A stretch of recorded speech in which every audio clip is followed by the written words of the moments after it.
Hi guys, it's Usernamekate and welcome back to my channel. So today I'm going to be doing a walk around video on Triumph's SPEEDTRIPLE 1200 RR. Now in my typical format, this is a walk around video, so you won't get a riding video in this vlog. However, stick around and stay tuned because I do have a fair few riding videos to be done on this bike. We've got an initial impressions and I'm collaborating with quite a well-known Instagrammer, and we're going to go and ride and swap the RR for the RS and basically see how they compare. So yeah, lots of juicy content planned on this bike, but if you want to know about the stats of this bike, the specs, what it's like to sit on, what lovely tasty features this bike has, stick around and we'll get into that now. Right, so I'm just going to show you the SPEEDTRIPLE 1200 RR from all angles in this initial sort of walk around the bike. So from this angle, it's absolutely gorgeous. I absolutely love this line here, how it goes through towards the tank. It just looks really well thought out. If we pan around here, you've got that kind of nose cone fairing. Now at first when I saw the press photos and the pictures of this bike, I was a little bit disappointed that Triumph didn't go full-blown race bike. I was kind of expecting some fairing very similar to that of the Daytona, you know, a proper full fairing that kind of covers the engine, maybe a bit of a belly pan. But instead we got a sort of half-faired retro cafe racer look. Now if we go around here, this is what the light looks like. Quite a Marmite thing, and like I said, when I first saw this, I didn't really like it, if I'm being truthful.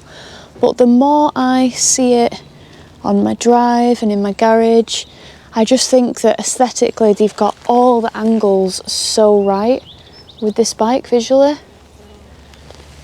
So if we pan around here to this side,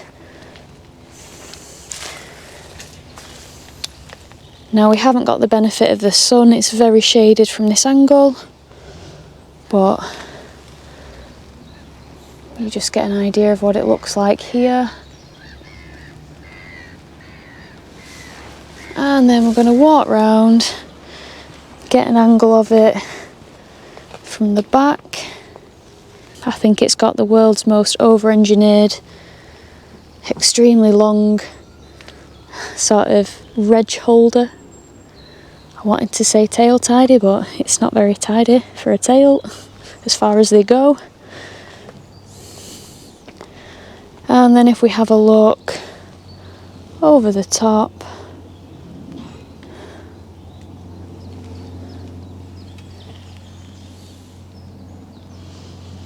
and having a look at the cockpit, zooming in,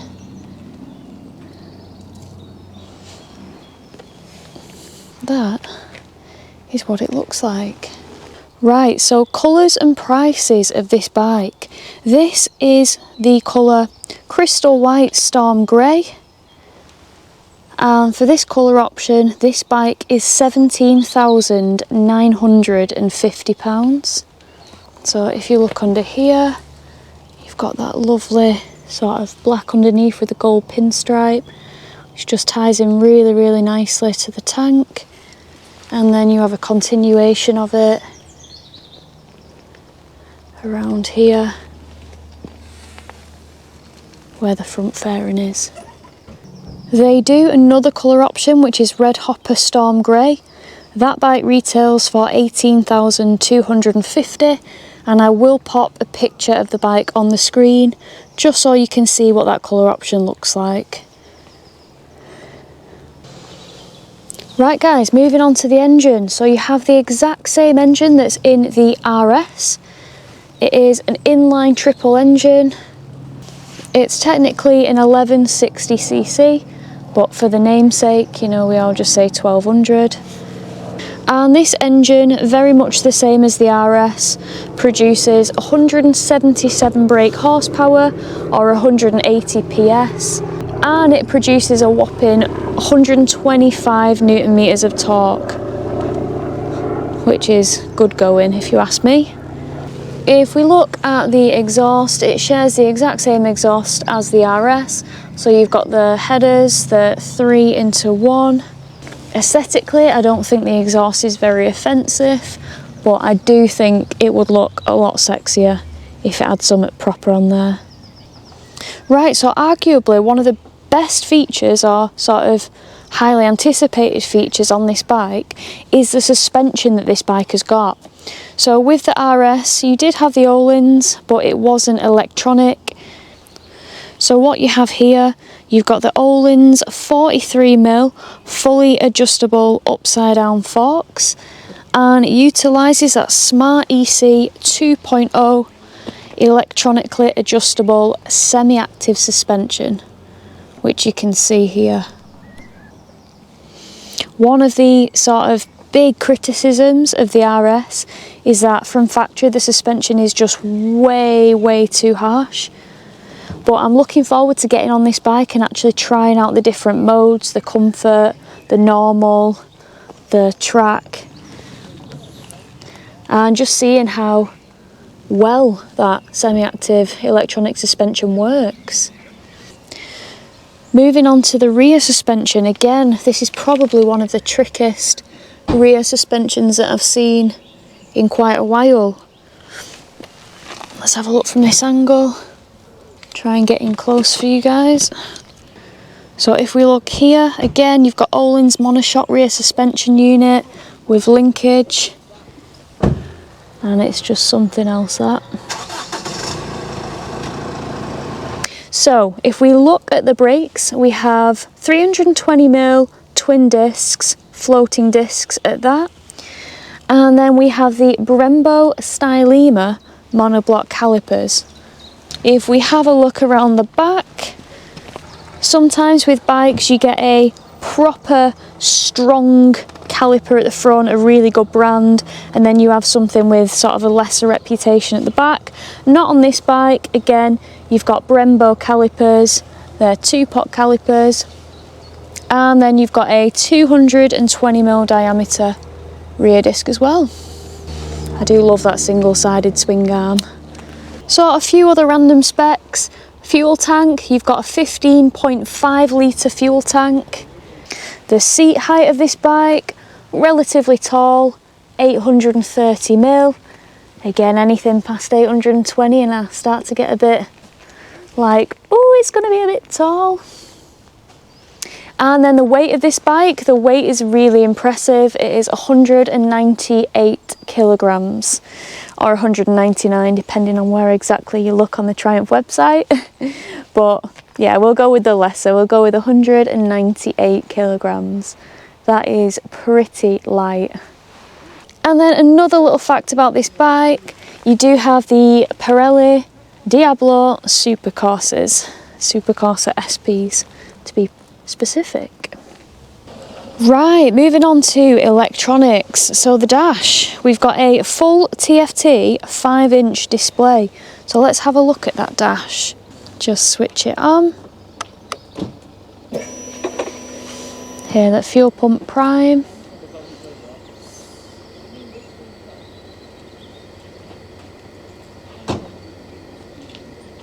So as you could see just there, this isn't the quickest dash to load up. It is a little bit laggy, and to be honest, I've found that on all the Triumphs that I've kind of ridden that have this kind of dash. So Donald, my RS, the dash was very slow on that. It's slow on the 1200 RS, and following in an exact fashion, the RR has quite a sort of slow and laboured dash. Once you get past the slowness, when you actually look at the dash, it is quite a pretty one. You've got your miles an hour there, you've got your gear indicator there, your revs go around here, your fuel's at the bottom, and then here it just shows you kind of very indiscreetly what mode you're in. So at the minute I'm in road. Now with this bike having the semi-active suspension, what we can do, if we press the mode button here, so I'll press it, it moves over to the settings. Now I hope you can see this. I'm trying to get in close, but I don't know whether it's focusing, which is a bit frustrating. There we go. So you've got a road mode, which has the ABS in road setting, it's got the map in road setting, the traction control in road, and the suspension is in comfort. So this really is one of the massive things that differs from the RS. It just automatically times out, so let me press that again. So if we have a look at the other modes, so let me press the down button. You've got Sport, which means you've got ABS that's still in road, you've got Map, which is in Sport, you've got the traction control that's in Sport, and the suspension now is in normal. Then if we go down to Track, you've got the ABS, Track, you've got Map, Track, traction control, oh my god, tongue twister, traction control, Track, and the suspension, which is dynamic, so I can imagine that's pretty firm. And then if we have a look here, you've got Rider, so you can customise this, but as it currently stands, you've got the ABS in road, the map in road, the traction control in road, and the suspension in normal. And then finally we have Rain, which is ABS road, map rain, so I'm assuming, you know, reduced horsepower, traction control rain, so that'll be quite intrusive, and then suspension is comfort, so you get a softer, more plush ride over the bumps.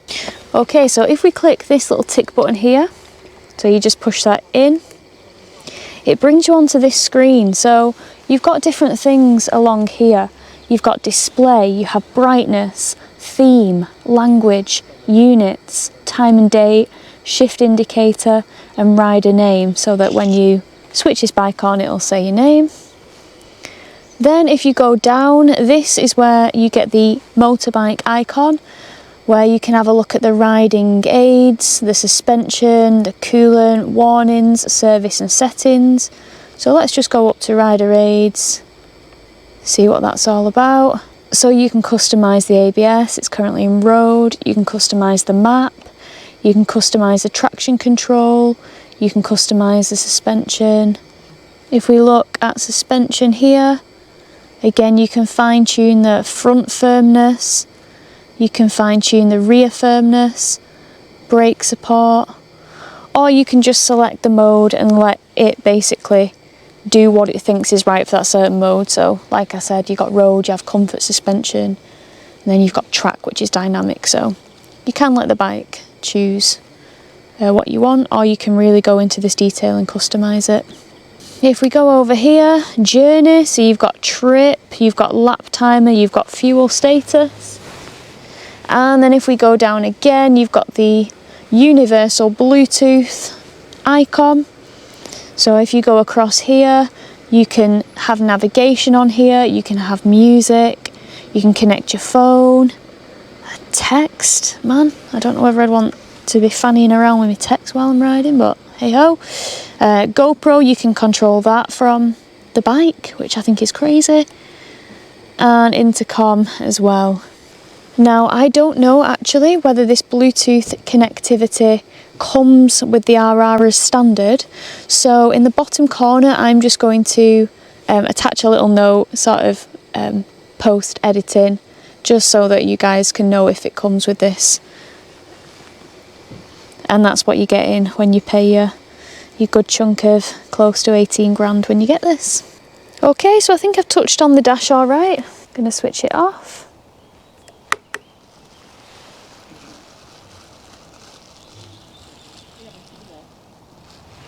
And then here you've got cruise control, so you do have cruise control as standard on this. You've got a few other fancy electronics, to tell you the truth. So the bike has optimised cornering ABS, it has switchable cornering traction control with an IMU, you've got a front wheel lift control to chill you out when you're doing your wheelies. Again, you've got the 5 riding modes, you've got the rain, you've got the road, you've got the sport, track and rider. One of the nice things that this has, that the RS shares with it, is that quick shifter, bi-directional, up and down, the Triumph Shift Assist. The bike has a lithium-ion battery, which probably helps contribute towards its trim figure. You've got LED lights all around, the indicators, the backlight. In fact, I need to show you this backlight. The backlight is gorgeous.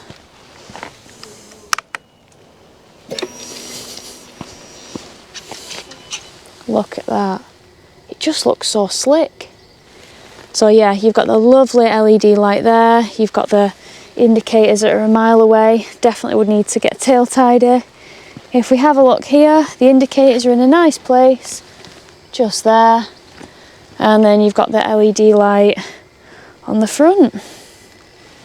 Let's see what happens if we put the main beam on.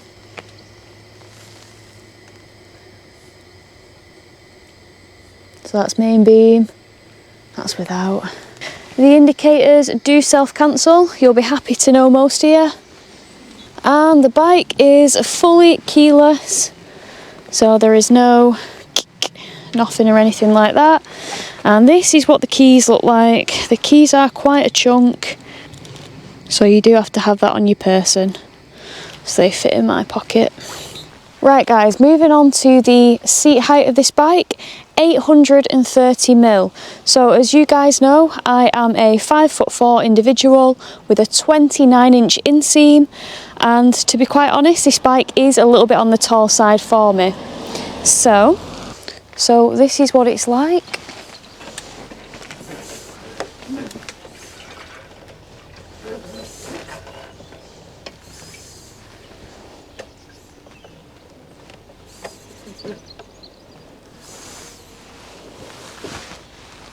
So if I am to put both feet down, I am very much on my tiptoes on this bike. With the layout of the bars, you are quite on your wrists. The bars are very low, so that is something to consider if you're not used to riding sort of a sports bike. When you put your feet on the pegs, I kind of feel like it's almost like a naked bike foot peg position, as opposed to like rear sets that you'd expect of a sports bike.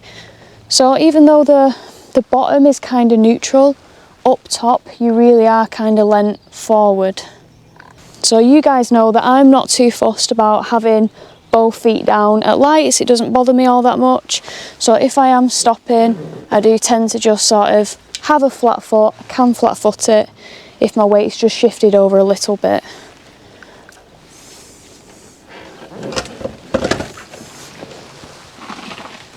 When it comes to pushing this bike around, I'm kind of one of those wimps that likes a side stand still down, so that if I do kind of just like wobble over a bit, I've got it there as a bit of a safety blanket. But with this bike it's quite difficult to do that, because the stand is quite a sort of tall stand, in the sense that it does lend itself to the bike being quite vertical when it's on the stand. So if you do sort of straighten it up and you're trying to move it round, sometimes you can feel that you have to kind of push the bike a bit away from you in order to put the stand up.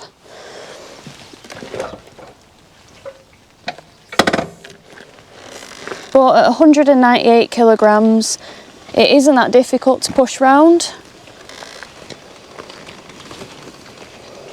It is just that stand that you do have to watch. Okay guys, as you know, I do a little bit on my walk around videos about insurance quotes, just so that you guys can see, you know, what it costs to insure me on certain kinds of bikes, and then you can kind of get a bigger picture as to what the expensive bikes are to insure and what the sort of cheaper bikes are to insure. Now, I got the quote from BikeShare, who is my channel sponsor. I have a lovely contact called Nick, who gets me all the prices that I need. So, when I asked Nick for a price to cover me for a year, fully comprehensive, based on me being 30 years old, a female, residing in Bolton, and having the full maximum no claims discount that I can possibly have for my age, the insurance quote that he came back with actually quite surprised me.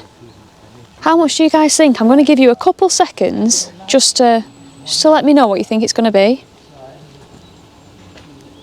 £1,226 for the year. That is a lot. Now, when I saw that quote, I was quite shocked, especially as a Triumph Rocket 3R, fully comprehensive to insure me, was something like £356 if my memory serves me correctly. So I actually got in touch with Nick and I said, Nick, why is it so expensive? Like, what is the reason? And Nick said to me, believe it or not, despite the fact that the Rocket 3 is like 20,000 plus bike, it is categorised as a cruiser. And the general group of a cruiser is normally a lower price to insure. This bike falls under the sports bike category. So this isn't just unique to BikeShare, by the way, this is just how the industry is categorising this. And they're categorising it as a 1200 sports bike. So even though you've got 1000cc sports bikes out there, you know, 200 plus brake horsepower, this is 177, in the eyes of insurance, they're seeing this bike as a 1200 sports bike. And that is the reason for the high quote. So, if you do have your heart set on this bike, you know, you may well be older than me, you may well be, you know, live in a better area than me, and it might soften how expensive it is. But if you are looking at this bike, definitely get an insurance quote, because that was a shocker.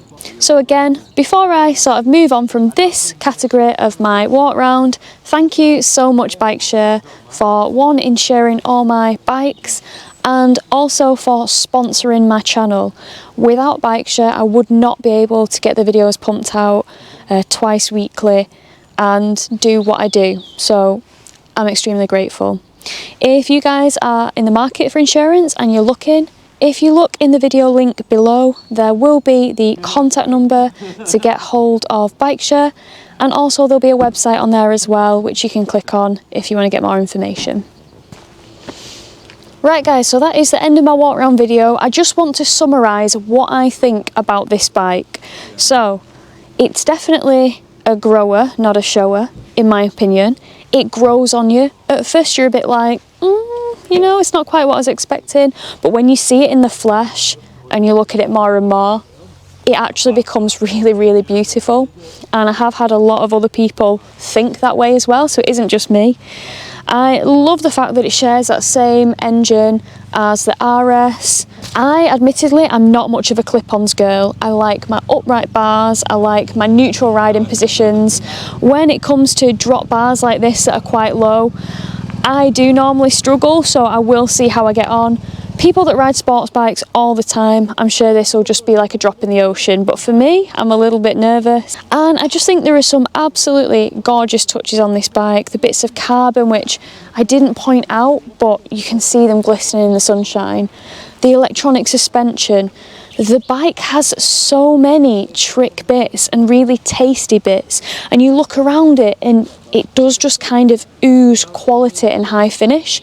So yeah, I really do like that about this bike as well.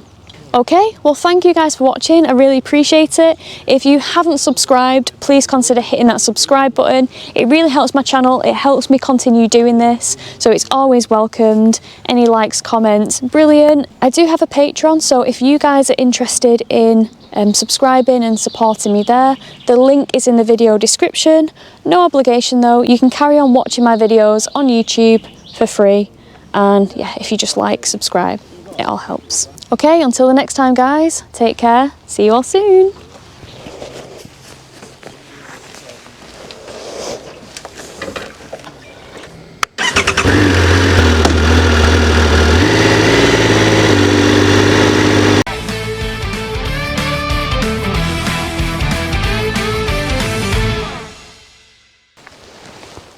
Alright, not too bad thanks. On the RR, they've really gone to town with this teeth back in. Do you want me to shut your boot? Huh? Do you want me to shut your boot? What's it coming on? Huh? What's what? It's coming on YouTube or something? Yeah. Is it? Do you want a sticker with my name on it? Alright, bear with it.